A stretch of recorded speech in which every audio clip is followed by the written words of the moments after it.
In this video, I'll show you how to stop others from seeing that you've viewed their profile on TikTok.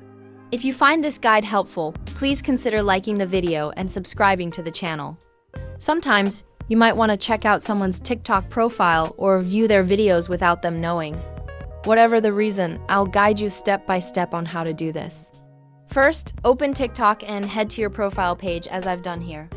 In the top right corner, you'll notice a footprint icon. Tap on it. This will take you to the section where you can see who has viewed your profile. Next, look for the gear or cog icon in the top right corner of this screen and tap on it. This will open the profile view history settings. Here, you can simply toggle off the profile view history option. Once this is switched off, you'll be able to view other people's profiles without them knowing. However, the trade-off is that you also won't be able to see who has viewed your profile. For me, that's a fair trade, so I'm going to turn it off now. And that's it! I can now view other profiles without them knowing, but I won't see who checks out mine. If this video helped you, make sure to like and subscribe for more tips.